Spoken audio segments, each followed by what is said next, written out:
Focus TG, una buona giornata a tutti voi che ci state seguendo, ben ritrovati nel consueto spazio riservato all'informazione regionale. Abbiamo la cronaca in primo piano, torniamo a occuparci del terribile incidente stradale costato la vita a Riccardo Faggini, il ragazzo che è morto lunedì notte nel sinistro ad Abano Terme. Doveva laurearsi proprio ieri mattina, anche se l'università smentisce questa notizia. Intanto i familiari chiedono chiarimenti sull'esito dell'incidente e sul perché è successo.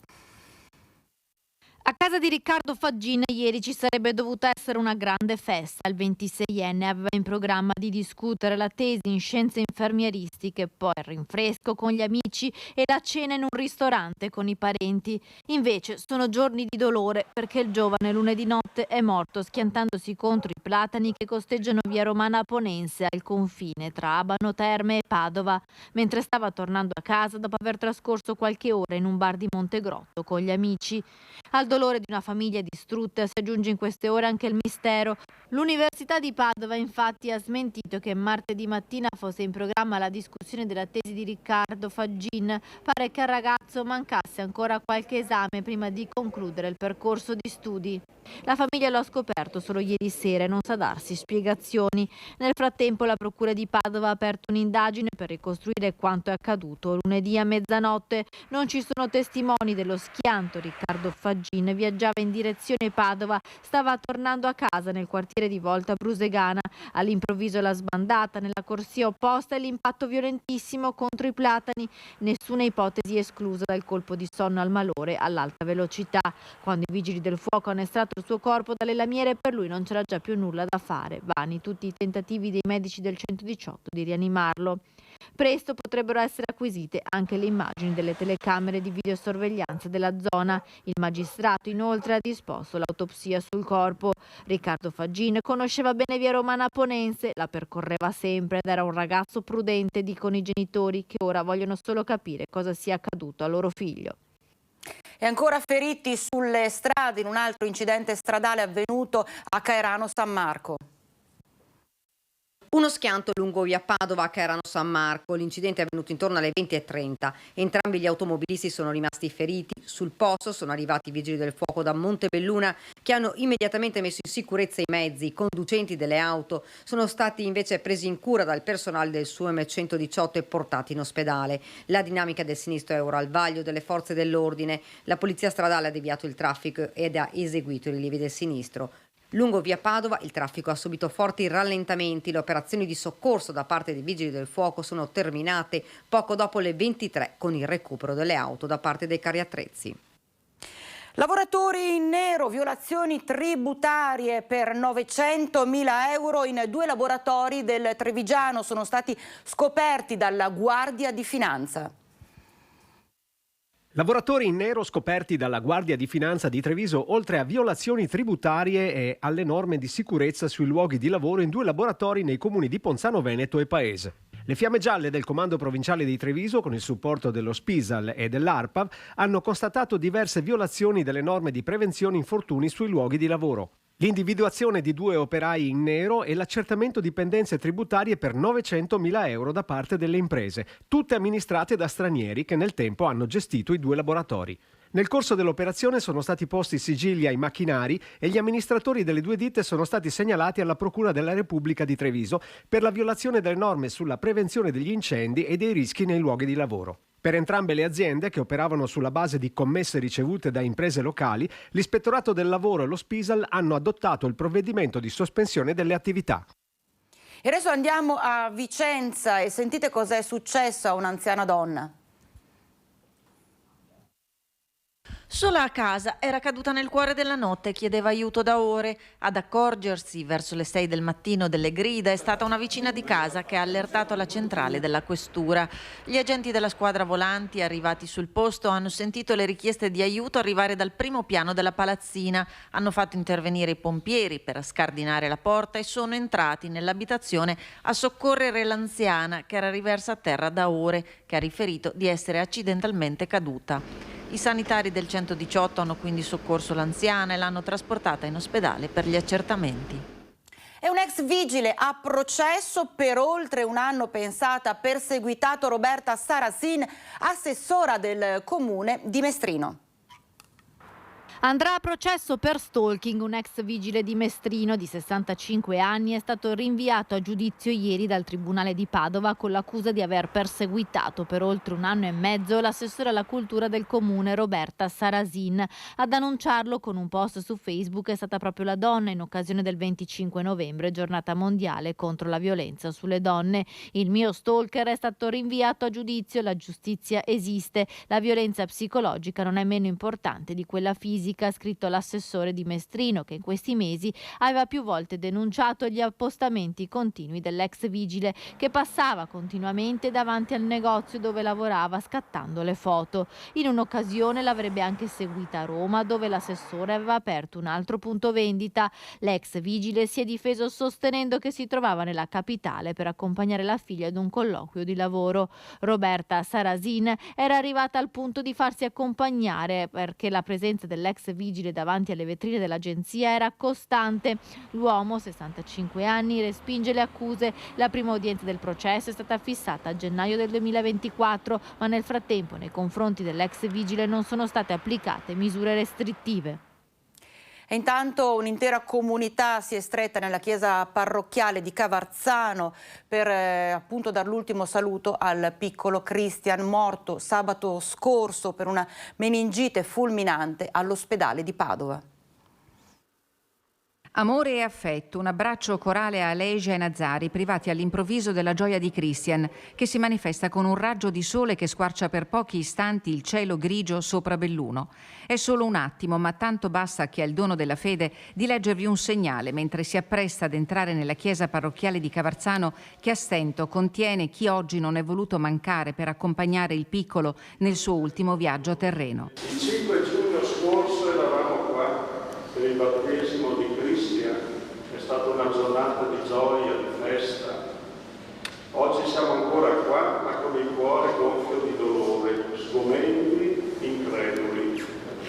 Tutto è successo così in fretta, in modo inaspettato, e dentro tutti noi affiorano ovviamente tante domande, tanti perché. Don Graziano a fatica trattiene la commozione. Gli è vicino il vescovo emerito Monsignor Giuseppe Andri, che è presente al rito assieme all'assessora Roberta Olivotto in rappresentanza del comune di Belluno. È un momento difficile e doloroso. L'omelia fa propri gli interrogativi di una comunità intera. Un bambino di 15 mesi, pieno di vita, sorridente, vispo, che si faceva voler bene da tutti perché buono e simpatico.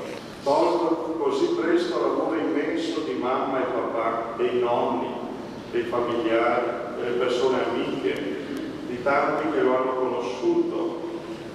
Una vita strappata in modo brusco, appena sbocciata. È il Vangelo di Matteo a spronare i presenti a tornare bambini, ad assecondare sofferenza e naturale rabbia per trovare la forza di accettare il mistero della vita e della morte. Don Graziano si rivolge teneramente al piccolo Christian ancora tra noi. In questi giorni mi ha commosso la tua mamma e ti ha chiamato piccolo eroe, perché mentre ci stavi lasciando il tuo cuore è stato donato ad un altro bambino malato e ora batte ancora in lui. È proprio stato un gesto da eroe. Fuori un fascio di luce naturale si posa sull'albero che adorna l'aiuola del sagrato della chiesa. È il segno della vita che dà coraggio in un momento buio e doloroso. E il caso della morte del piccolo Christian è sotto la lente dei sanitari degli ospedali di Belluno e di Padova. È atteso infatti entro i prossimi 10 giorni l'esito della tipizzazione del batterio che ha scatenato nel bambino questa meningite per lui fatale.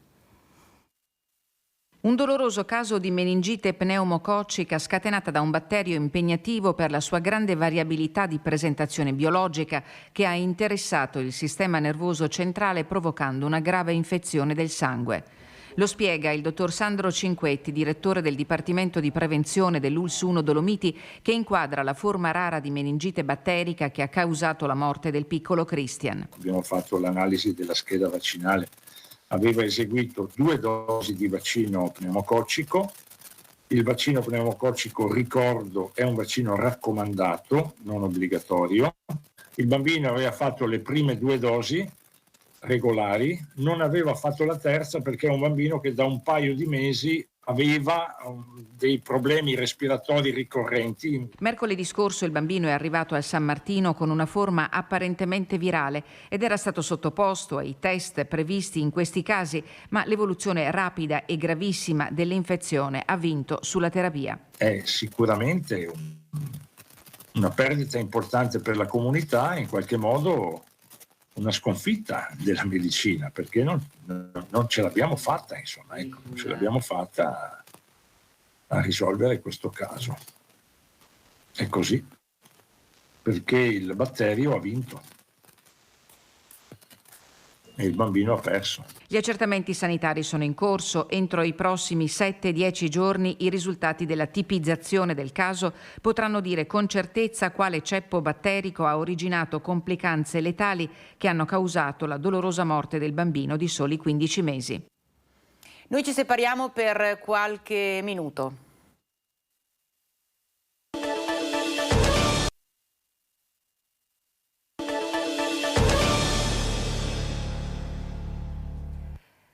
E rieccoci in diretta, Focus TG, continuano le notizie di cronaca, 14 dipendenti sono finiti nei guai perché rubavano la merce proprio dall'azienda per cui lavoravano.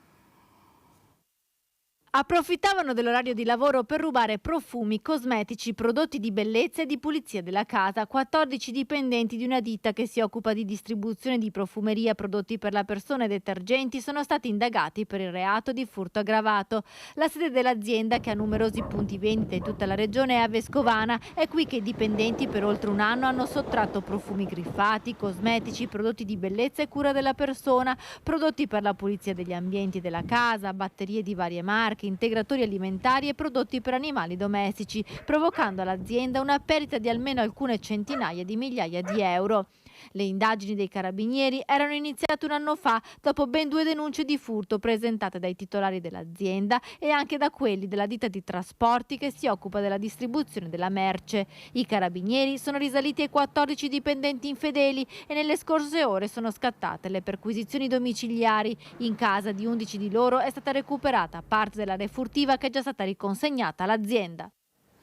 Intanto il questore di Vicenza ha disposto nei giorni scorsi, come di consueto, operazioni straordinarie di polizia interforze. Nello specifico sono stati predisposti 3 posti di controllo lungo le principali arterie stradali e proprio anche in centro a Vicenza, e in tutto sono state controllate 147 persone, di cui 22 con precedenti, 46 veicoli, 4 esercizi pubblici e una sala scommesse. Da questo sono scattati 7 fogli di via obbligatori con l'obbligo di rientro nel comune di residenza a carico di altrettanti cittadini italiani gravati da precedenti penali e di polizia, residenti in comuni diversi e senza alcun titolo per permanere nel territorio comunale di Vicenza, e 3 avvisi orali per reati di varia natura, tra cui reati contro la persona, contro il patrimonio e spaccio di sostanze stupefacenti.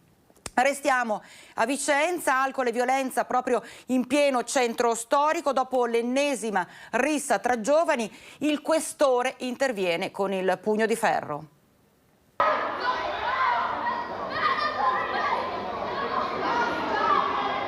Un cocktail esplosivo, alcol e violenza. Nel weekend una trentina di giovani, uomini e donne, si affrontano a gruppi, hanno bevuto e si scatenano in modo feroce, squarciando il silenzio della notte.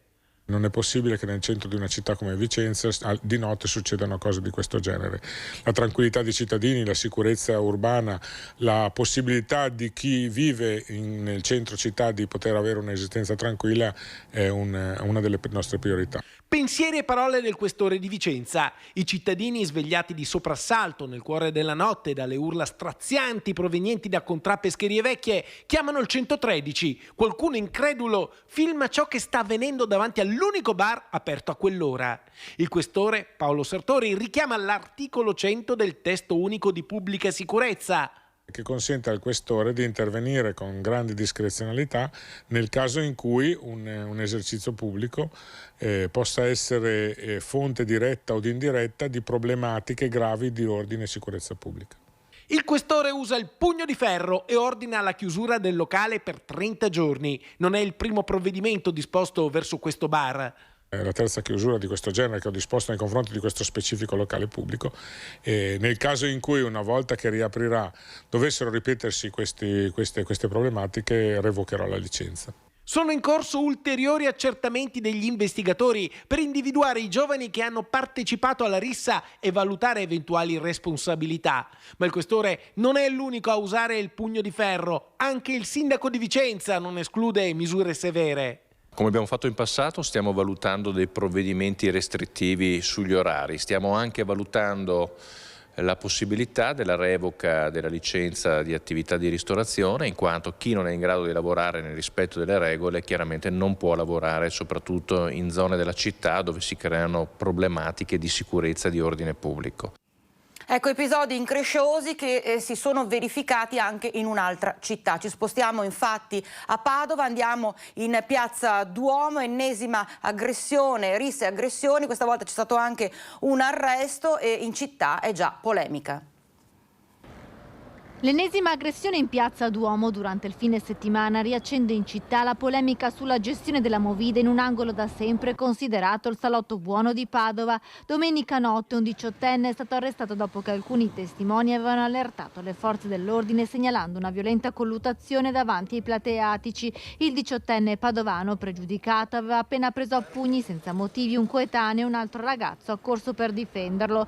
Dopo questo episodio l'associazione Orizzonti, che ha raccolto le istanze di alcuni baristi della piazza, torna a chiedere un presidio di polizia fisso proprio davanti al Duomo. Noi abbiamo chiesto un presidio fisso temporaneo almeno per 2 o 3 mesi per disgregare questa aggregazione.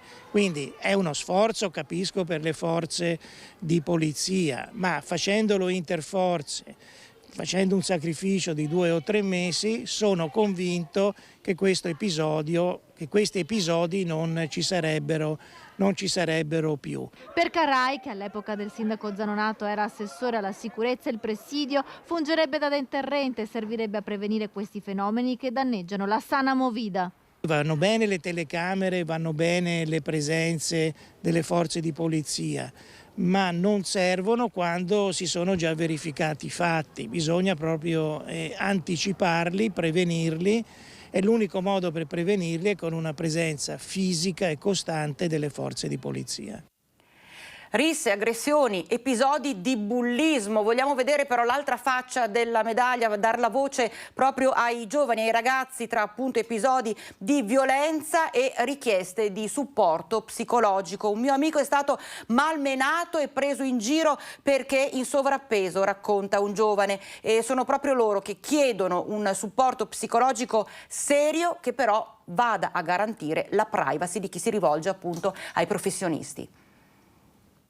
Un mese fa circa, e stavo passando giusto sotto al portico, questo qua, e un ragazzo stava venendo nella direzione opposta alla mia mentre andavo verso scuola e è stato tipo bullizzato da un gruppetto di 5 ragazzi che hanno iniziato a spingerlo, a dirgli parole. Il ragazzo era un po' sovrappeso e hanno iniziato a prendersene gioco con parole pesanti e mi è rimasto impresso. Parole brutte da dire. Un gruppetto di 5 ragazzi che non hanno di meglio da fare, mi sa. E ce ne sono tanti. Il fenomeno è diffuso, più fuori che dentro le scuole, bullismo che altro a farne le spese sono quasi sempre i soggetti fragili. Io alle medie dove andavo prima hanno preso una ragazza e gli hanno sbattuto la faccia sul terreno 4 volte. E i professori non hanno fatto nulla perché non credevano alla ragazza. Però mi ricordo che non andava molto d'accordo col gruppo classe, veniva spesso presa di mira. Molto frequente, raccontano alcuni teenager trevigiani, è la violenza verbale, gli sfottò. Aspetto fisico, problemi che ci sono magari dell'apprendimento, dislessia e queste cose che magari in classe non si notano molto perché siamo comunque molto legati come classe. Però sono presenti vari commenti che alcune persone più fragili possono rimanere magari più colpite. Necessario il supporto psicologico talvolta presente, ma i giovani in molti casi chiedono un ascolto discreto. E la nostra scuola offre un servizio di psicologa a chi serve, un servizio gratuito per le prime volte, e allora alcuni studenti ne approfittano, no? Dicono wow, che bello, posso parlare con una persona, però ci dovrebbe essere il segreto professionale, no? Però in questo caso non è successo, infatti la psicologa ha riferito a alcuni professori, anche ai genitori, alcune cose che non dovrebbe essere, questo non è sostegno. Insomma, un appello, una voce chiara che lanciano proprio i ragazzi più giovani agli adulti, al mondo degli adulti e dei professionisti soprattutto, che possono cercare di venire incontro, di venire loro in aiuto. Una rapina coi contorni ancora tutti invece da definire è avvenuta nella notte a Campo d'Arsego. Con due pistole, con macchine, come martello, quello che loro hanno usato per distruggere la porta, e è quello che succede. Ma tutto è già a posto, però. I carabinieri loro hanno venuti e sistemano tutto. Legato e imbavagliato da due malviventi armati che hanno fatto irruzione in questa abitazione di via Caltana a Campo d'Arsego, un cittadino nigeriano è riuscito a liberarsi e a fuggire lanciandosi dalla finestra. L'uomo è poi rientrato in casa con un connazionale e ha ingaggiato una rissa con i due ladri che stavano rovistando in casa in cerca di rubare qualcosa.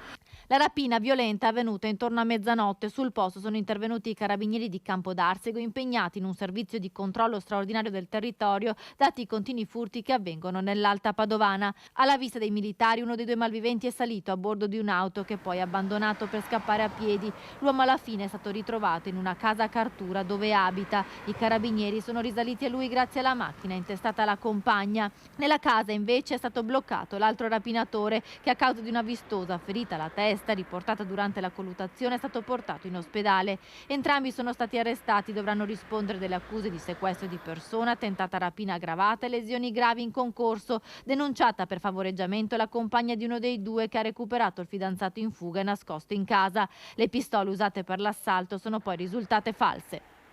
Ecco, come abbiamo appena sentito nel servizio, sono diversi furti in abitazione che si sono verificati negli ultimi giorni nell'area dell'Alta Padovana. Continuano le razzie dei predoni nei comuni della provincia di Padova, cambiano le zone ma le modalità sono molto simili. Nel fine settimana svaligiate numerose abitazioni a Vigonza, Villanova di Campo San Piero e Campo d'Arsego. I ladri si sono spostati nella zona dell'Alta Padovana dopo aver battuto nelle scorse settimane la zona di Mestrino. Sabato tra il pomeriggio e la sera svaligiate 3 abitazioni della frazione di Pionca, a Vigonza, svuotati armadi e cassetti, case a soqquadro e impronte di fango ovunque. Razzie anche a Villanova di Campo San Piero e Campo d'Arsego, lungo via Caltana, la via principale. I malviventi agiscono in pochi minuti al calar della sera, rubando soldi e preziosi. Sugli episodi indagano i carabinieri.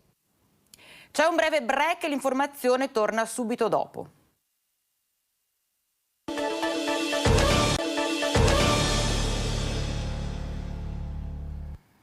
Rieccoci in diretta, lasciamo per qualche istante tutta la questione legata alla cronaca e parliamo invece di una questione decisamente calda, anzi bollente. 11 milioni di euro, a tanto ammonta infatti la somma che lo Stato deve restituire a 10 comuni della Marca.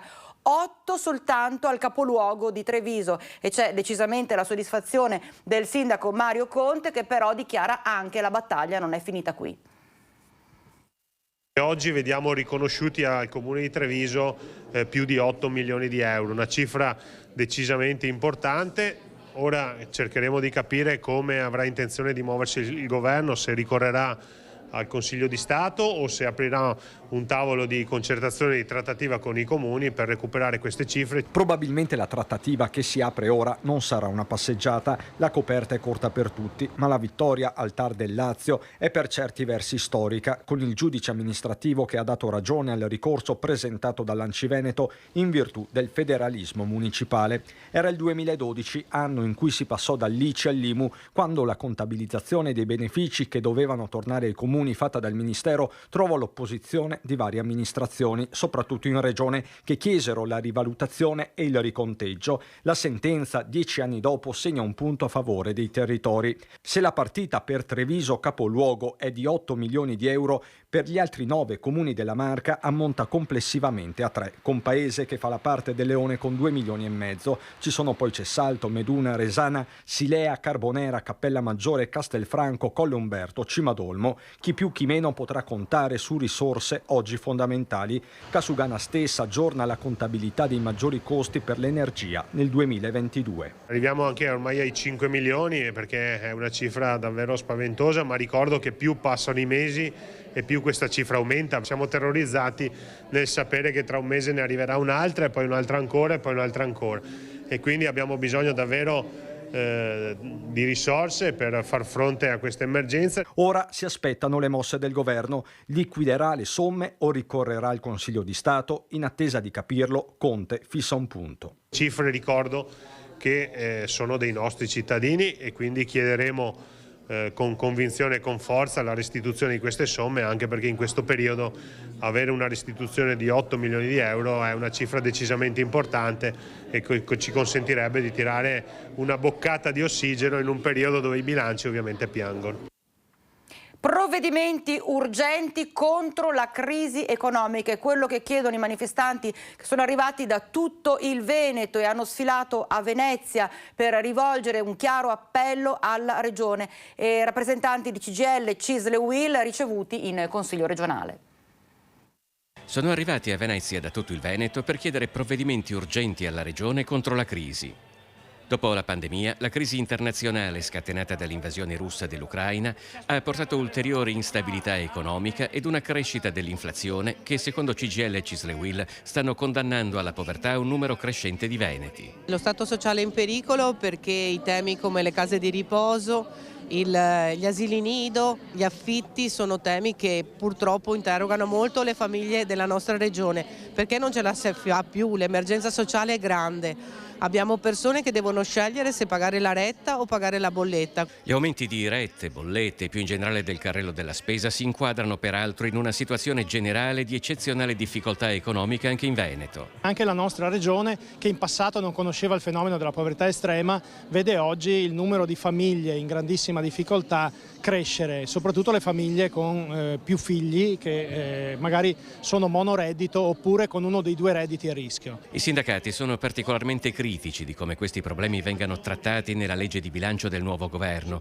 Per questo chiedono alla Regione un intervento deciso sul bilancio regionale del 2023. Dare una mano, un aiuto, un sostegno reale a tutte quelle persone, a quelle famiglie che hanno delle difficoltà, che devono sostenere anche delle spese importanti per quello che riguarda asili nido, scuole materne, affitti, mutui che crescono costantemente, case di riposo, RSA. Poche ore dopo, i rappresentanti dei sindacati sono stati ricevuti a Palazzo Ferrofini, sede del Consiglio regionale. Ad accoglierli esponenti di Lega, Partito Democratico, Movimento 5 Stelle e il Veneto che vogliamo. Ed è a proposito l'assessora regionale Elena Donazzan che fa un bilancio di questi primi 10 anni di crisi aziendali. Sentiamola.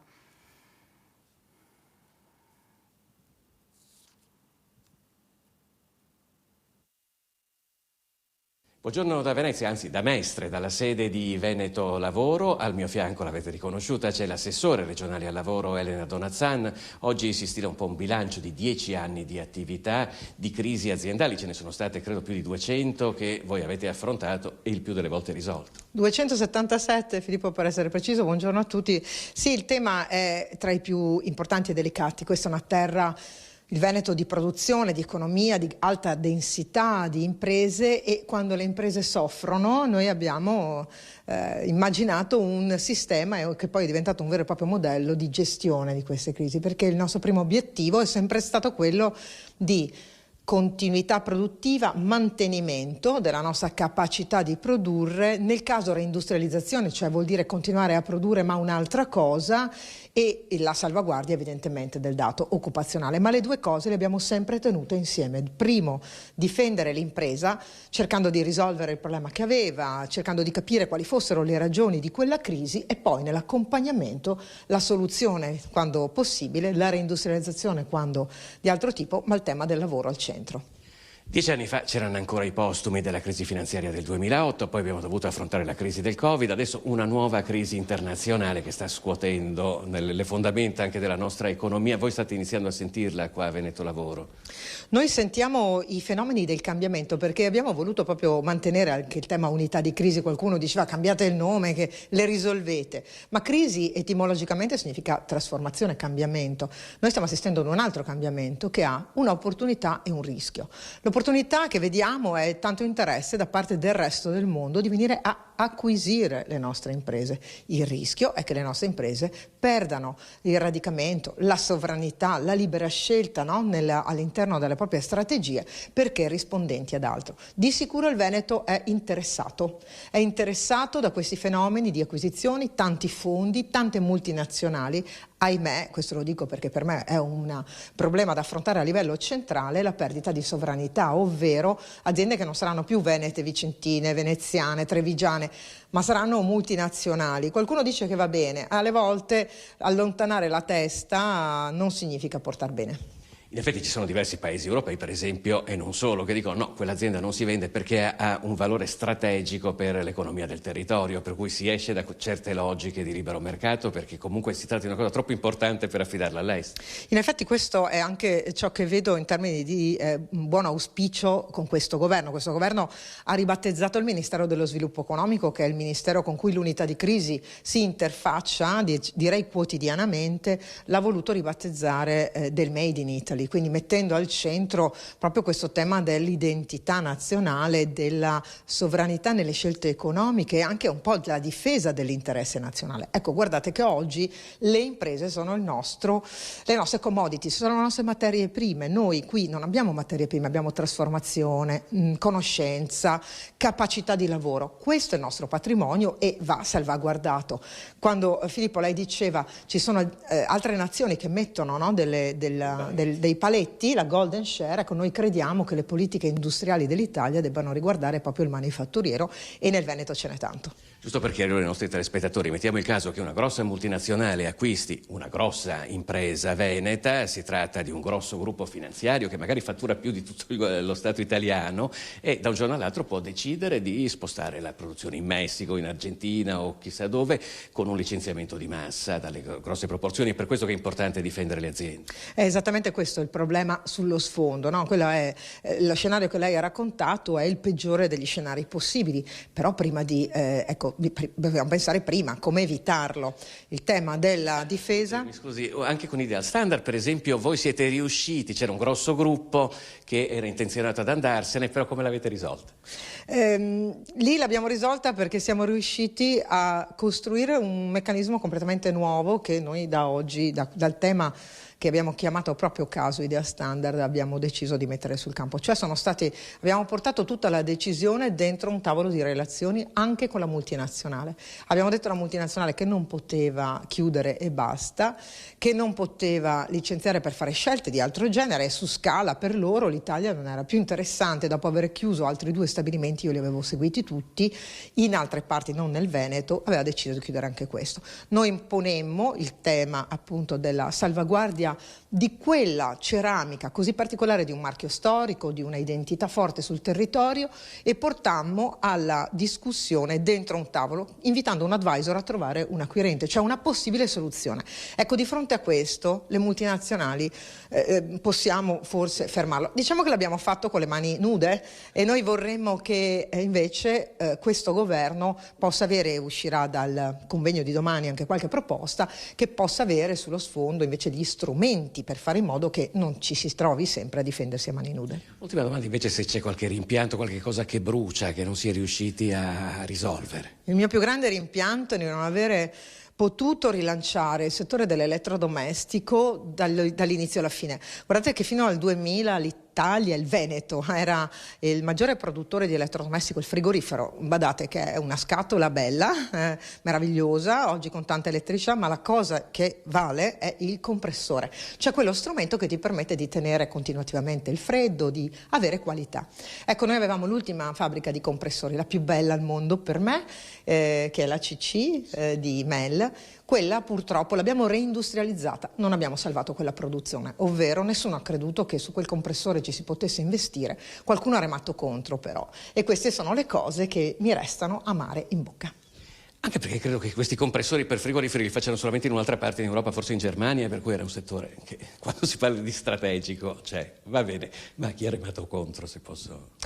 Lo dirò quando finirò la mia carriera politica e scriverò un libro straordinario, Filippo. Va bene, allora in attesa di passare in libreria noi ringraziamo della sua disponibilità l'assessore al lavoro della Regione Veneto, Elena Donazzan, e la maestra, vi restituiamo la linea. Bene, grazie al nostro Filippo Foi, all'assessora Donazzan. Viene da dire, c'è da tremare qui a queste parole, pensando al libro che scriverà l'assessora Donazzan una volta smessa la carriera politica.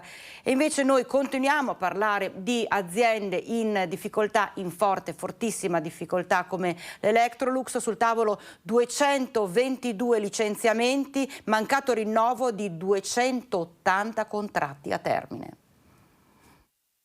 Fidandosi di quello che ci dicono, è una crisi di vendite. Noi, la preoccupazione per Susegana è che si passa da 860.000 frigoriferi che erano previsti per il 2022 a 700.000 previsti per il 2023. È da questa previsione, 160.000 frigoriferi in meno, che l'Electrolux ha deciso di licenziare, oltre a non rinnovare i contratti a termine della sede di Susegana. Anche oggi la dirigenza l'ha ribadito ad Agustin Breda, che abbiamo bloccato di ritorno dall'incontro a Milano. Un incontro interlocutorio dove l'azienda ha dato qualche dettaglio in più, tipo i 25 esuberi complessivi a Susegana, meno di quanto ci si aspettasse. Abbiamo a Susegana 170 contratti a termine presenti, e lì abbiamo chiesto come sindacato, e personalmente sono intervenuto dicendo che bisogna adottare tutti gli strumenti necessari per permettere un ricambio generazionale, a lasciare andare chi non ce la fa più e far lavorare i giovani che ne hanno bisogno, e soprattutto c'è la necessità anche per l'impresa di ringiovanire i lavoratori delle linee di produzione. Susegana comunque è tra le sedi meno colpite dai tagli occupazionali, al contrario di Porcia, dove non essendoci contrattisti in 40 rischiano il posto di lavoro.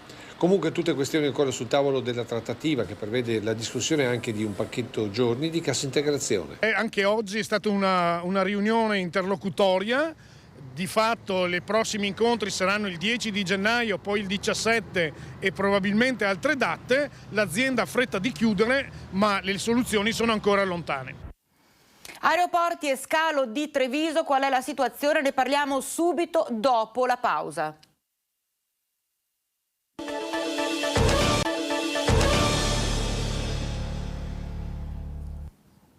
Rieccoci in studio, siamo nuovamente in diretta Focus TG, andiamo subito ad Abano Terme, abbiamo in collegamento la nostra Valentina Visentin che torna ad occuparsi del terribile incidente stradale di cui abbiamo parlato in apertura di telegiornale. Valentina. Sì, buongiorno da Padova, mi trovo esattamente nel luogo in cui è avvenuto lo schianto mortale lunedì notte, dove ha perso la vita Riccardo Faggin, 26 anni. Oggi sono comparse queste rose bianche legate nel punto esatto in cui l'auto del giovane si è schiantata, ma oltre al dolore dei genitori si aggiunge anche il mistero in queste ore della laurea. Infatti il ragazzo aveva raccontato ai genitori che ieri si sarebbe dovuto laureare in scienze infermieristiche, ma nella tarda serata di ieri sera è arrivata la smentita dall'Università di Padova, sostenendo che appunto nessuna tesi di laurea era prevista, era in programma per la giornata del 29 novembre. Un'ulteriore doccia fredda per i genitori che non sapevano nulla e che non sanno dare nessuna spiegazione. Una famiglia distrutta dal dolore per la perdita di un ragazzo solare, altruista, così lo ha definito il papà Stefano, che lo ha salutato la sera dell'incidente, descrivendo insomma il ragazzo un po' agitato, come lo sono tutti i ragazzi alla vigilia di un appuntamento importante come la laurea. Il ragazzo aveva comunque deciso di passare alcune ore al bar con degli amici a Montegrotto per poi tornare a casa. Tornava sempre presto e puntuale, infatti stava tornando intorno alla mezzanotte quando è venuto lo schianto, una strada dritta, quella che vedete, via Romana Aponense, che il ragazzo conosceva bene perché insomma la praticava tutti i giorni, la utilizzava tutti i giorni, quindi la procura ha aperto un'inchiesta per capire cosa sia accaduto. Tutte le piste, tutte le ipotesi sono aperte, dal malore al colpo di sonno al gesto volontario, visto insomma l'ultimo sviluppo della laurea, ma insomma tutte le ipotesi sono aperte e si cercherà di acquisire le immagini delle telecamere di sorveglianza e è stata disposta anche l'autopsia sul corpo del giovane. Un incidente che ha distrutto una famiglia che si aspettava ieri una giornata di festa e invece si è ritrovata a piangere un figlio che non c'è più, un ragazzo davvero ben voluto, molto prudente e molto altruista, che si era appunto dedicato agli studi di infermieristica, visto che anche il padre era volontario della Croce Verde e aveva trasmesso al figlio questa passione. Da Padova è tutto, restituisco la linea allo studio. Grazie alla nostra Valentina Visentin per queste precisazioni in merito al drammatico incidente stradale.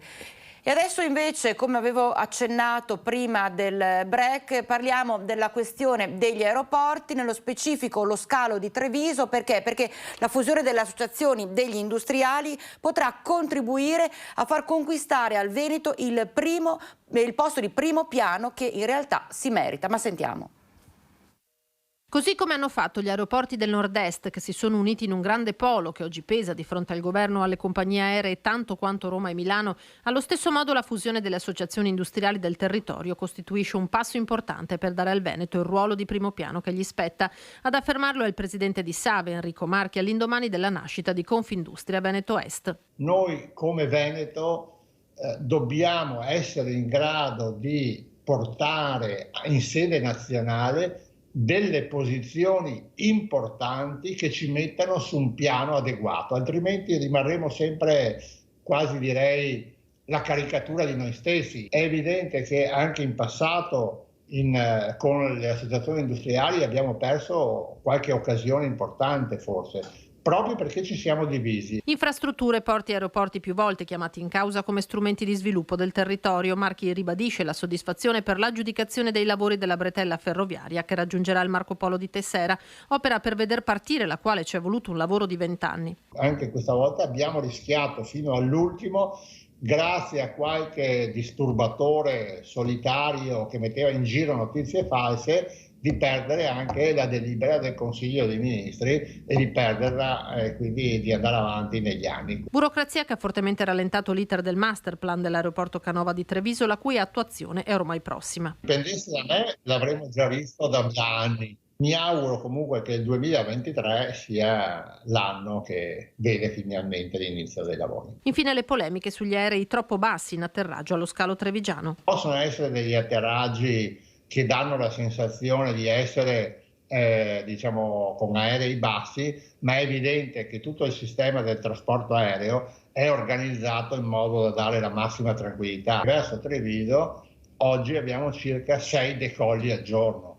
Se voi andate in città come Londra, eccetera, vedete come avviene, vedete cosa succede nei dintorni degli aeroporti, dove c'è un livello di urbanizzazione molto superiore anche a quello di Treviso. È un'istanza non accettabile quella di chi magari si è costruita una casa intorno all'aeroporto e poi vuole far spostare l'aeroporto. Cambiamo tema e andiamo a occuparci da una parte di quella che è stata la tragedia di Ischia, che però ha dei riflessi, delle ripercussioni anche nel nostro territorio. Sì, perché anche il nostro Veneto ha delle fragilità idrogeologiche importanti. Pensate che secondo il report dell'Istituto Superiore per la Protezione e la Ricerca Ambientale sono 30.000 i vicentini che abitano in aree a rischio. A preoccupare sono le frane, ma soprattutto le alluvioni. Vicenza sicuramente ha fatto passi da gigante grazie ai lavori del Genio Civile della Regione Veneto. Penso al bacino di laminazione di Caldogno che ha salvato nel 2019 Vicenza stessa da una nuova esondazione, o il bacino Diaz che in questo momento non è terminato nelle sue opere minori complementari, ma è già di fatto un bacino di laminazione che potrà essere utilizzato. Adesso parliamo di sicurezza stradale, andiamo in Alta Padovana con l'installazione di nuovi T-Red. 7 nuovi T-Red verranno installati a partire dal gennaio del 2023 sul territorio del Campo San Pierese nei punti più critici per la viabilità. L'obiettivo è quello di ridurre il numero di incidenti stradali che hanno segnato profondamente le strade dell'Alta Padovana in questi ultimi 12 mesi, monitorare gli incroci più pericolosi e aumentare la sicurezza per gli automobilisti. I T-Red verranno posizionati nei semafori di via Desman, angolo via Roma, a Borgoricco in entrambe le direzioni, a Loreggia in via Loreggiola, a Massanzago in via Roma, a San Giorgio delle Pertiche e a Villa del Conte. E adesso il caso della scuola elementare di Mansuè dove i bambini sarebbero al freddo, ma il sindaco smentisce. Almeno si muovono. Allora, noi non siamo così cattivi che lasciamo i bambini in classe al freddo e li facciamo fare ginnastica. Ironizza il sindaco di Mansuè dopo le polemiche scoppiate da alcune mamme che hanno riferito di bambini nelle classi costretti a fare ginnastica per il freddo. I bambini avevano l'ora di ginnastica come sempre la fanno in palestra, alla presenza di tantissimi genitori e nessuno si è lamentato. È vero che quella mattina in palestra non c'era il caldo del solito, era un po' più temperato. A causare il problema la pompa di calore che è stata cambiata, motivo che ha portato a sospendere in alcuni momenti il riscaldamento. L'abbiamo messa a posto a tempi record, anche lì c'erano mamme, sindaco il bambino lo tengo a casa, l'altra mamma, sindaco si chiude la scuola, non so a chi darlo perché io lavoro. Allora abbiamo detto, una maestra ha detto, ragazzi, cari ragazzi, mettetevi una maletta in più, e così hanno fatto e tutto è finito.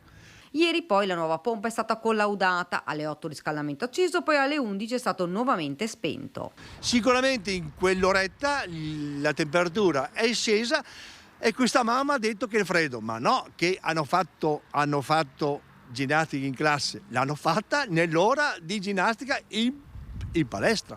Insomma, molto rumore per nulla. Sì. Ma se questa situazione ha creato qualche polemica, a far discutere di più sarà la battuta del sindaco. Il 6 gennaio si brucia la Befana, ecco, bisognerebbe bruciarne più di qualcuna. Battute a parte, alle scuole elementari di Mansuè ora la situazione è stata risolta. E per fortuna che è stata risolta questa situazione. Continuiamo a parlare di giovani perché al Comunale di Belluno proprio questa mattina è andata in scena Orienta Giovani 2022, la grande iniziativa per l'orientamento rivolta agli studenti delle scuole superiori proposta dal gruppo Giovani Imprenditori di Confindustria Dolomiti. Si è parlato nello specifico di futuro, di eccellenze che in provincia di Belluno si esprimono al meglio soprattutto nel sistema manufatturiero. Una giornata quindi per ispirare ragazze e ragazzi grazie a esempi positivi di persone che hanno saputo mettere a frutto le loro competenze e i loro talenti tra le Dolomiti. L'auspicio è che i giovani sappiano cogliere con orgoglio gli stimoli offerti da un territorio ricco e variegato qual è quello bellunese. Adesso invece parliamo di lupi e predazioni perché dall'Europa arriva un provvedimento che dovrebbe aiutare gli allevatori a proteggere il bestiame. Il plauso arriva dal sindaco di Gallio Emanuele Munari, un passo affinché la coesistenza uomo-lupo, dice, possa essere più equilibrata. Sulla tematica del lupo accolgo con immensa soddisfazione le notizie che arrivano in questi giorni sia dalla Regione Veneto ma soprattutto da Bruxelles. Questa è la reazione di chi sul territorio si trova a dover fronteggiare la minaccia di attacchi al bestiame sull'altopiano diventati sempre più frequenti con lupi che arrivano alle zone abitate. Espansione incontrollata di questi predatori sulla quale il Parlamento europeo ha votato in questi giorni una risoluzione che propone nuove misure per la protezione degli animali d'allevamento contro gli attacchi dei grandi carnivori. Se negli anni passati la mano umana ha voluto in qualche modo reintrodurre questo grande carnivoro anche in Italia, oggi finalmente a Bruxelles si discute che la stessa mano umana debba intervenire necessariamente per far sì che la coesistenza fra lupo e essere umano sia molto più equilibrata. Anche perché oggi, e i numeri parlano inesorabilmente molto chiaro, il lupo non è più un esemplare in via di estinzione, ma bensì è un carnivoro in grande e forte espansione. Problema di coabitazione al quale si intende porre un limite. Adesso con il Ministro dell'Agricoltura e con il Presidente e la Vicepresidente della Camera della Commissione Agricoltura partiremo per un progetto di legge che finalmente metta la parola fine a questo annoso problema. E non sono predatori, però creano danni importanti alle colture. Stiamo parlando dei cinghiali. Torna infatti l'allerta Recoaro Terme. Gli avvistamenti si susseguono giorno dopo giorno. Sarebbero un centinaio gli esemplari stimati. Avrebbero causato, pensate, danni per oltre 250.000 euro. E intanto c'è l'appello del sindaco di Recoaro Terme, Armando Cunegato, direttamente alla Regione Veneto e alla provincia per definire un intervento mirato di contenimento. Sentiamo. Ieri abbiamo segnalato alla Regione Veneto un grave problema che abbiamo a Recoaro Terme, quello dei cinghiali. Già l'anno scorso la nostra amministrazione ha cercato di trovare delle soluzioni, facendo degli incontri con dei responsabili sia provinciali che anche i cacciatori della zona. Qualcosa si è fatto, certo che però quest'anno la situazione è molto grave. A Recoaro Terme i cinghiali si trovano proprio bene e si stanno moltiplicando. Sono almeno un centinaio gli esemplari che sono stati avvistati fino ad ora, che alla ricerca di cibo però stanno rovistando il territorio comunale, creando un grave danno per colture, pascoli e prati. L'amministrazione comunale ha provato a stimarne l'impatto, che avrebbe causato danni per 250.000 euro ad allevatori e agricoltori. Ecco che il sindaco si è appellato a provincia e regione affinché si adotti un'azione di contenimento per evitare che la situazione finisca completamente fuori controllo. Abbiamo appunto segnalato alla Regione di intervenire in qualche maniera perché i danni che sono stati fatti sul territorio, nell'area del Malghe e anche negli orti privati, si parla quasi di 250.000 euro di danni nel nostro paese. Dunque un grave problema, dobbiamo trovare delle soluzioni urgentemente perché altrimenti la cosa va a peggiorare. Questi animali proliferano in maniera esagerata e purtroppo il nostro territorio ha delle condizioni che per loro sono adatte. Questi interventi sono stati fatti anche in altri paesi, però in questo momento qua il problema grave lo viviamo a Recoaro. Dunque spero che la Regione e le altre istituzioni su questo aspetto si muovano in fretta. E noi abbiamo una breve pausa.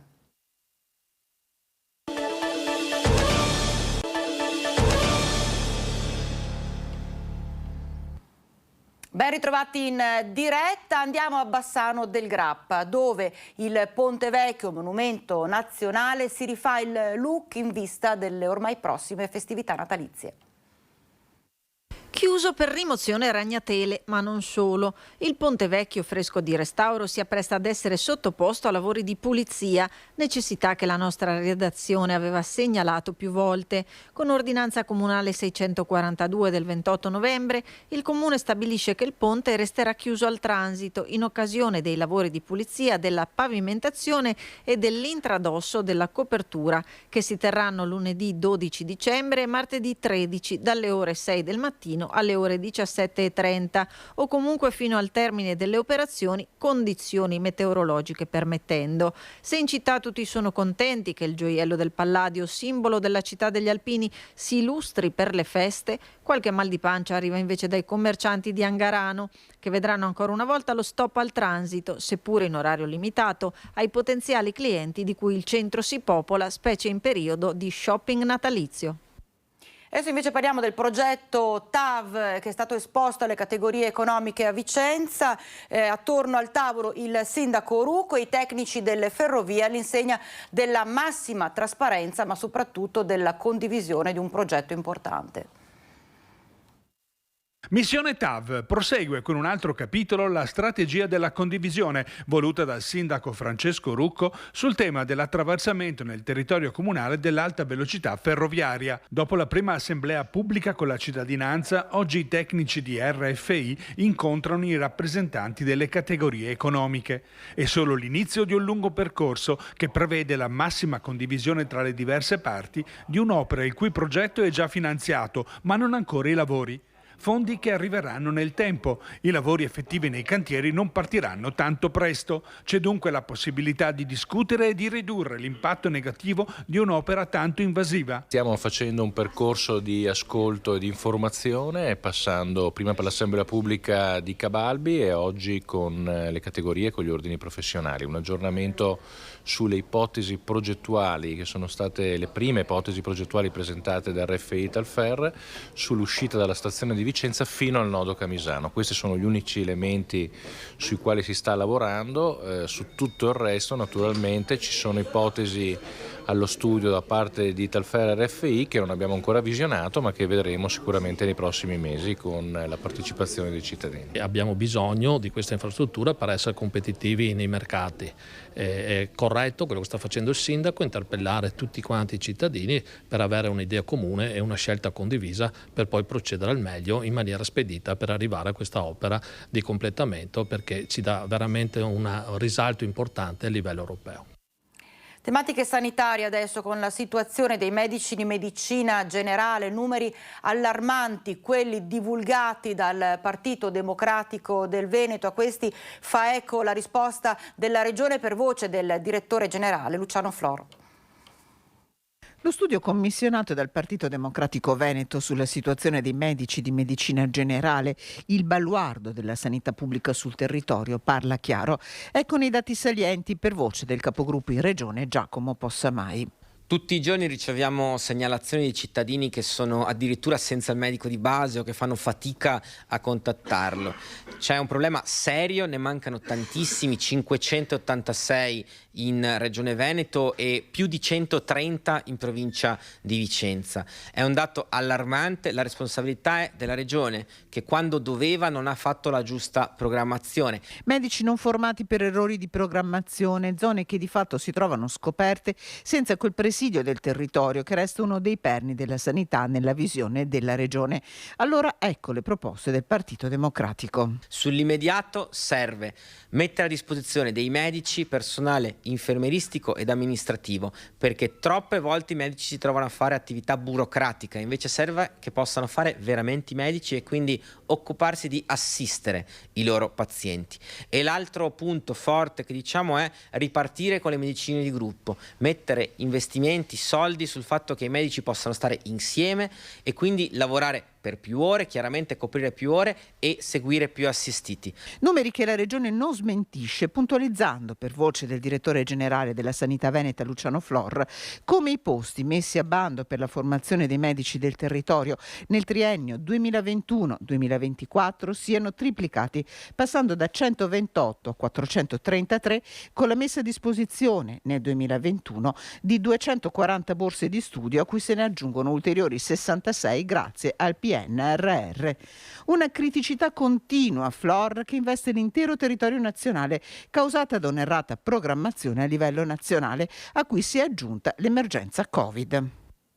E a proposito di PNRR, 3.400.000 euro sono quelli che sono stanziati, che si è aggiudicato lo IOV, stanziati appunto dal Piano Nazionale Resistenza e Resilienza per continuare la ricerca in vari campi della lotta dei tumori.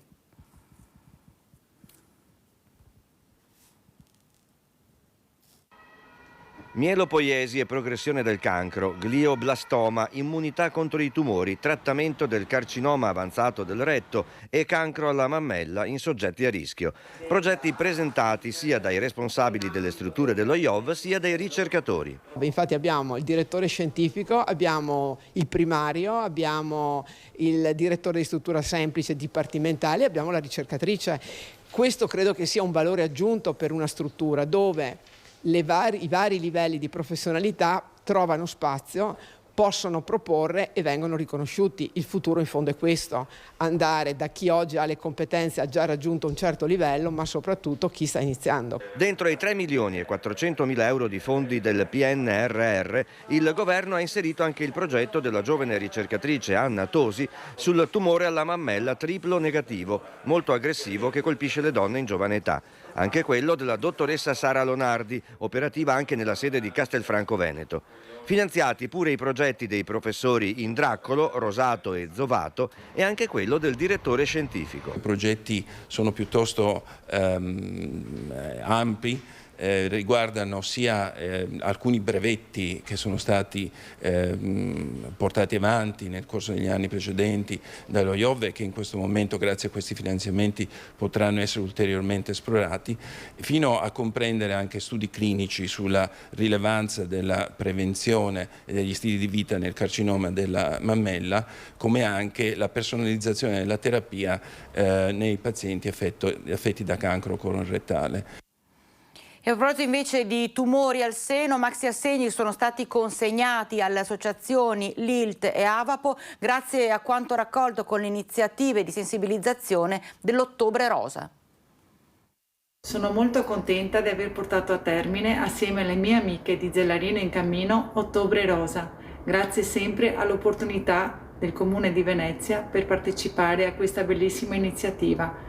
Quest'anno abbiamo avuto tantissima partecipazione e abbiamo fatto un gran rumore. La LILT e l'Avapo Mestre hanno ricevuto in donazione quanto raccolto durante l'Ottobre Rosa, con la cerimonia nella sala consigliare del Comune a Mestre.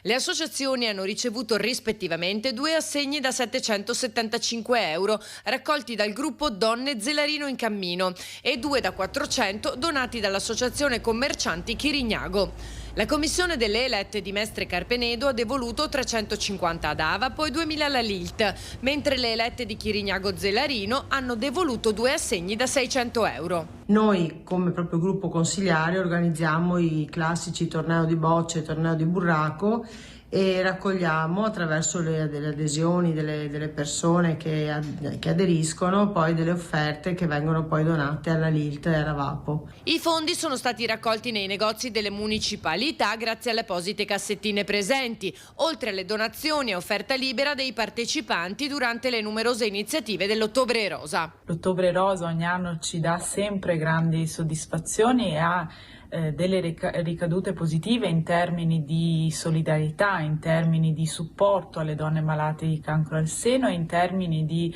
avvicinamento delle donne del territorio agli screening e alle visite senologiche. Credo sia doveroso continuare a mantenere accesi i riflettori sull'importanza della diagnosi precoce e della prevenzione. Restiamo a parlare di tematiche sociali, inaugurati 2 nuovi appartamenti al villaggio solidale della cooperativa Solidarietà. Oggi invece inauguriamo l'ennesimo appartamento che è fondamentale perché ci fa capire come la disabilità non debba essere considerata un problema ma un'opportunità. Nuovi appartamenti dedicati al progetto co-housing per persone con disabilità all'interno del villaggio solidale della cooperativa Solidarietà di Treviso, raccontati da coloro che li abitano in un incontro per spiegare come è cambiata la disabilità in questi anni. Non più solo residenza e non più solo CEOD, ma appartamenti per persone che cercano la loro autonomia, la loro indipendenza, e certamente il fatto di convivere, di aiutarsi a vicenda facendo anche i lavori più umili di casa, si sentono molto autonomi e molto realizzati, ecco, per affrontare anche altre sfide che la società senz'altro li chiamerà a svolgere. Oltre alle storie sono stati illustrati i risultati e i progetti di autonomia abitativa legati alla legge 112/2016 per il Dopo di Noi, per il sostegno alle famiglie. Questi ragazzi vanno a una vita indipendente, in co-housing, e fa parte della costruzione del progetto di vita. Qui si tratta di appartamenti dove loro vivranno in autonomia, ma il progetto prevede proprio l'attenzione non solo nella vita, all'interno dell'appartamento, ma anche il tempo libero. Fa parte del progetto di vita effettivamente che pone grande attenzione nei confronti di questi ragazzi. A fare da colonna sonora all'evento, non privo di emozioni, i giovani musicisti del Coletti di Treviso e tante storie di vita da raccontare in un mondo di persone speciali. I giovani protagonisti anche del prossimo servizio, perché assieme alle scuole, alle famiglie e alle imprese fanno rete nell'iniziativa Uno scontrino per le scuole. È un'iniziativa mirata a rilanciare il commercio e sostenere gli istituti di Valdobbiadene. Uno scontrino per la scuola è l'iniziativa che dal 3 dicembre al 13 marzo 2023 metterà insieme 12 istituti e 66 negozi di Valdobbiadene che hanno aderito al progetto per un sostegno reciproco in un'ottica perfetta di economia circolare. Economia circolare perché i genitori acquistano le attività commerciali del distretto danno risorse alle scuole per acquistare materiale o attrezzature didattiche di cui hanno bisogno e le scuole reinvestono queste risorse all'interno delle attività del territorio del comune di Valdobbiadene. Sostenere le scuole del territorio da una parte, rafforzare il ruolo dei negozi di prossimità dall'altro in un momento delicato per il commercio è la duplice finalità dell'iniziativa. Domani verranno recapitate alle famiglie le lettere con i contenuti del progetto e le indicazioni per aderirvi, mentre ai negozi saranno consegnate le locandine, così i cittadini sapranno dove fare i propri acquisti per aiutare asili elementari e medie del comune. Un genitore, uno zio, un nonno dei bambini che vanno nella scuola vanno in queste attività, fanno un acquisto, quindi ricevono lo scontrino, questo scontrino lo conservano e lo portano nell'urna che viene data a ogni singola scuola e dentro mettono lo scontrino. Al termine dell'iniziativa verranno raccolte tutte le urne, verranno conteggiati per ogni urna quanti scontrini ogni singola scuola ha raccolto e facendo la proporzione tra numero di studenti e numero di scontrini raccolti ci sarà una classifica. 800 euro di primo premio in materiali e attrezzature didattiche, 650 euro il secondo e via via fino all'ultimo premio da 300 euro per le scuole che si sono classificate tra la quarta e la 12ª posizione. Nessuno resta senza qualcosa perché appunto l'obiettivo è creare un senso di comunità, di appartenenza, sostenere le scuole e quindi tutte le scuole che possono avere un beneficio da questa iniziativa. Adesso andiamo a Venezia, il patriarca Francesco Moraglia, ma anche esponenti della regione Veneto, i docenti dell'Università di Padova e Bologna hanno incontrato gli studenti nell'ambito di un appuntamento organizzato dalla Fondazione Marcianum per parlare di Costituzione. E si è parlato anche di autonomia. Qual è l'attualità della nostra Carta Costituzionale per uno sguardo al futuro? È una nuova cultura civica. È un tema importante quello che la Fondazione Marcianum, presieduta da Roberto Costa, ha posto ad alcuni suoi studenti in un incontro ospitato dal Consiglio regionale del Veneto a Palazzo Ferrofini. Abbiamo aperto le porte della Casa dei Veneti. Qui normalmente opera la più alta istituzione democratica della regione Veneto. E aver aperto la Fondazione Marcianum su un tema così particolare, quindi la Costituzione e l'attualità della nostra Carta Costituzionale, vista anche dai giovani, è stata per noi un'esperienza assolutamente positiva. Un nuovo governo ha iniziato un percorso, mi pare che la cosa era prevista dai programmi elettorali e condivisa dalle forze politiche. Io mi auguro e spero che si capisca che si deve applicare la Carta Costituzionale così com'è appunto in questo momento. Durante gli incontri il Patriarca di Venezia, Monsignor Francesco Moraglia, ha chiesto ai ragazzi di soffermare la loro attenzione sui primi 12 articoli della Carta Costituzionale. I principi della Costituzione riescono a fare una sintesi di queste caratteristiche. I nostri ragazzi, i nostri giovani si affacciano in una realtà che è sempre più globalizzata nel momento in cui la globalizzazione sta dimostrando tutta la sua fragilità. È bellissimo aver potuto parlare di Costituzione in queste sale. Per noi il significato è anche quello di disseminare sempre di più elementi che portino alla costruzione di un nuovo vivere civile e anche elementi che portino a questi ragazzi a riflettere sul loro impegno nel sociale. Adesso andiamo in centro a Padova, ci occupiamo di negozi perché sappiamo benissimo che settimana scorsa si è concluso il Black Friday, che è partito come vendita online. In realtà sono molti anche i negozi fisici che hanno applicato in questi giorni sconti, alcuni anche importanti.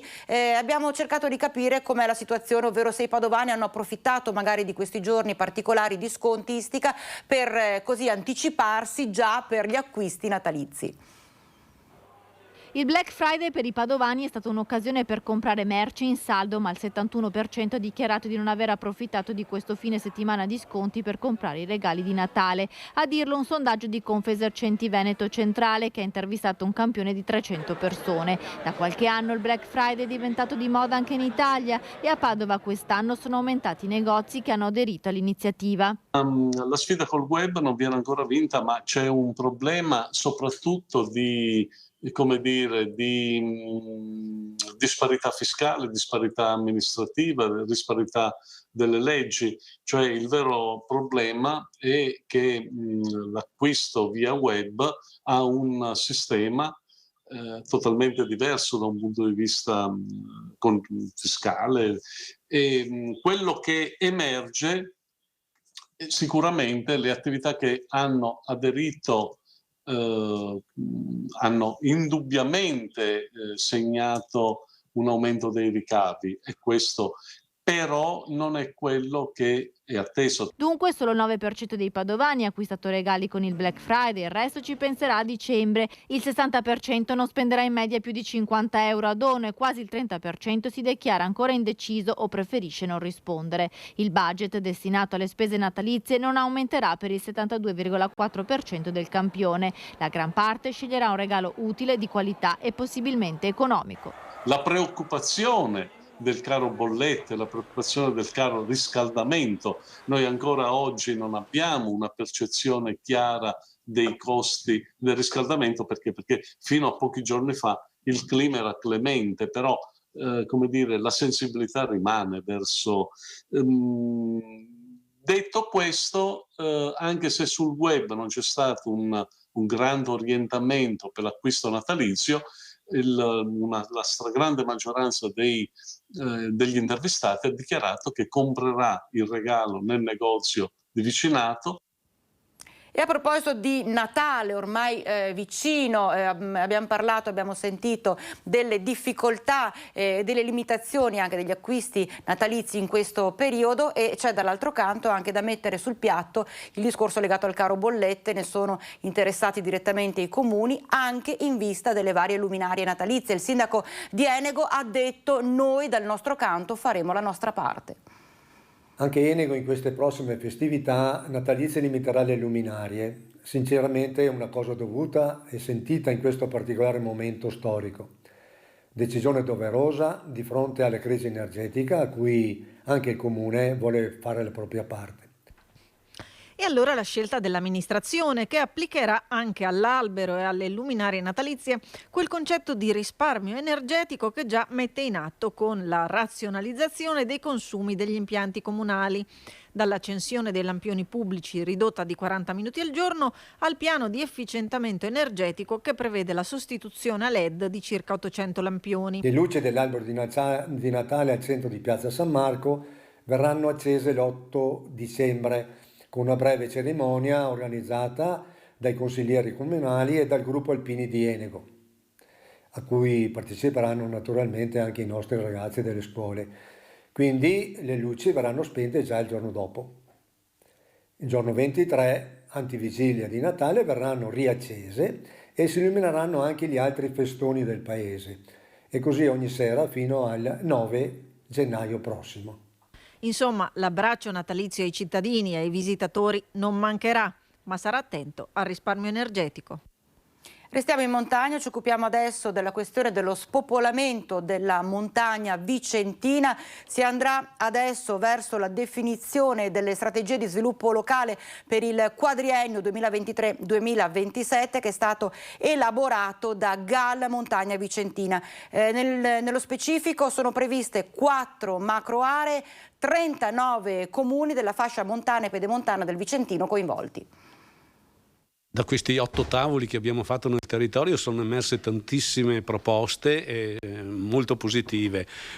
Possiamo focalizzarci in 2 aree, che è quella della mobilità e dei servizi alla persona e alla tutela poi del territorio. Sono le linee guida conclusive che raccolgono il consenso dei componenti del GAL, l'organismo che ha chiamato a raccolta tutti gli attori sociali ed economici locali, pubblici e privati, per elaborare una strategia di sviluppo per il prossimo quadriennio e contrastare lo spopolamento della montagna vicentina. Per quel che riguarda la montagna, l'ovest della montagna vicentina, che va da Recoaro, Valdagno, eccetera, lì le cose rispetto all'altopiano sono un po' più fra virgolette difficili, proprio dal punto di vista anche orografico, no?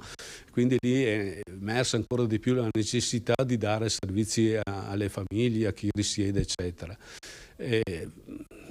Lì c'è anche un altro problema molto grosso che riguarda un po' poi tutte le zone marginali, è quello di recuperare e valorizzare le contrade. Necessario inoltre valorizzare ulteriormente il turismo attraverso la tutela del patrimonio culturale, agroalimentare e paesaggistico, ma non vanno persi di vista i servizi essenziali. Il turismo viene agevolato laddove siamo in grado di dare i servizi.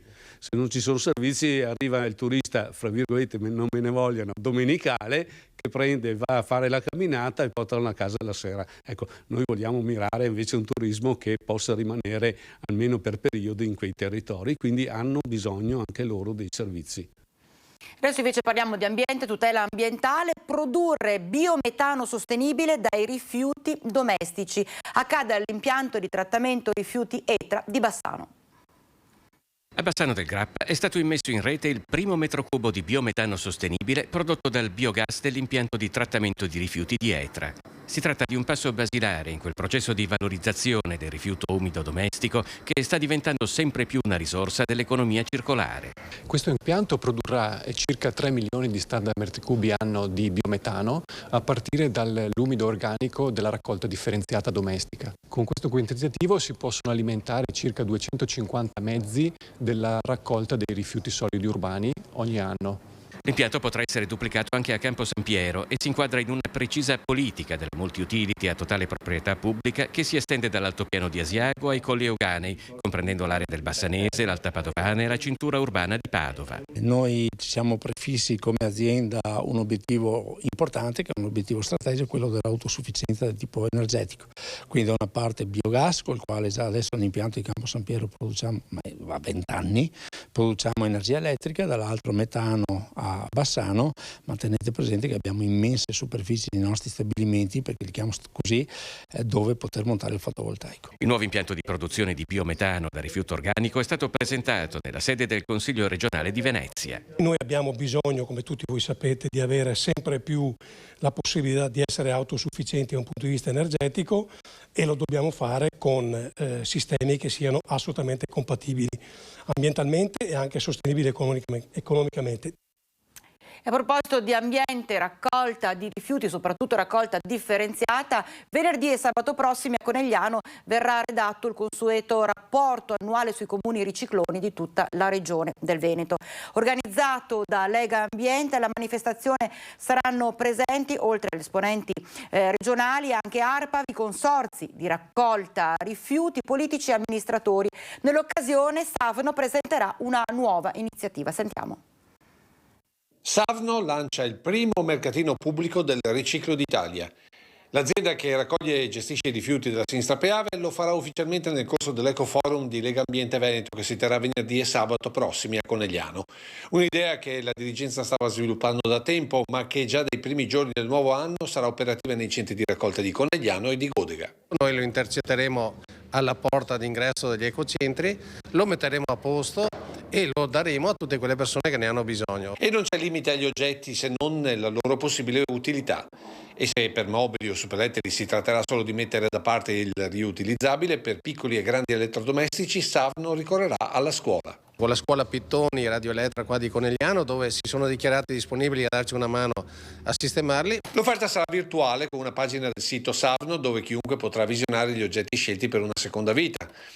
Fin d'ora l'appello ai cittadini di portare separatamente dai rifiuti ciò che considerano riutilizzabile per un mercatino che sarà completamente gratuito. Se c'è qualche offerta per chi viene a prendere questo materiale la gireremo dal punto di vista sociale, eventualmente ne abbiamo già parlato con gli alpini. Chi invece è preoccupato per questo mercatino ma anche per le altre iniziative di Savno è il presidente De Luca. Sono preoccupato perché purtroppo le iniziative ci sono dei costi e i costi bisogna farli quadrare perché le tariffe non si possono aumentare. Secondo voi bisogna essere preoccupati o no? Iniziative che peraltro saranno raccontate nelle 2 giornate che Legambiente dedica alla gestione virtuosa dei rifiuti in Veneto, premiando i comuni ricicloni. Al momento classifica ancora secretata con un'anteprima per Antena 3. Nessuno si stupisca se diciamo che la provincia di Treviso è sicuramente quella che ottiene la maggior performance, la miglior performance nei rifiuti. E adesso spazio all'arte, andiamo a Treviso, archiviata la mostra su Canova, al Bailo, vediamo quali saranno le mostre in programma da qui al 2024. Ricordiamo con un pizzico di orgoglio che se Canova nell'Ottocento è stato il grande Canova, nel Novecento abbiamo Arturo Martini, uno scultore che ha cambiato la storia proprio del Novecento, che ovviamente è di natali trevigiano, e quindi la prossima grande mostra dedicata a lui. Sarà la grande scultura di Arturo Martini a segnare il 2023 del Museo Bailo, da marzo a fine luglio, una retrospettiva che giunge a 30 anni dall'ultima mostra dedicata al genio trevigiano, trevigianità di nascita e di adozione, vero fil rouge degli eventi programmati fino a fine 2024 con Antonio Carlini, Giovanni Boldini, Iuti Ravenna. 4 invece le nuove sale monografiche dedicate a Nino Springolo, Lino Selvatico, Giovanni Barbisan e Alberto Martini, quest'ultimo opitergino e rappresentante autentico della Belle Époque. Molte sue opere arriveranno direttamente da Oderzo. Oderzo è piccolina, non riusciamo ad attrarre tantissimo pubblico a Oderzo e quindi è giusto e utilissimo agganciarsi a una rete più estesa e avere la possibilità di far conoscere il nostro patrimonio, che è veramente ampio e consistente. Museo Bailo che quindi riparte dopo la gloria trevigiana a Canova, forte di un successo non scontato visti i tempi ancora di pandemia. Un dato importante da dire ai trevigiani è che i 60.000 visitatori hanno portato solamente di bigliettazione 140.000 euro nel 2022 ai musei civici, che sono stati reinvestiti proprio nelle grandi mostre che vi stiamo adesso raccontando. Nel 2017 era una media, stiamo parlando solo del Museo Bailo, di 10.000, quindi essere arrivati a 60.000 nel 2022 con una pandemia in mezzo è veramente molto lusinghiero, e ovviamente c'è ancora tanto da lavorare. Solo la mostra su Martini si aggira su un budget di 500.000 euro, ma accanto al mondo pubblico c'è quello privato, una sorta di mecenatismo 4.0, perché la cultura fa economia. I nostri imprenditori che sostengono queste mostre hanno una visione che va al di là di quello che è la propria fabbrica, il proprio sito di lavoro, e questo va dato merito. Noi siamo al fianco delle istituzioni perché funziona la rete, vediamo che i campanili qui sono stati abbattuti, dobbiamo continuare su questa strada.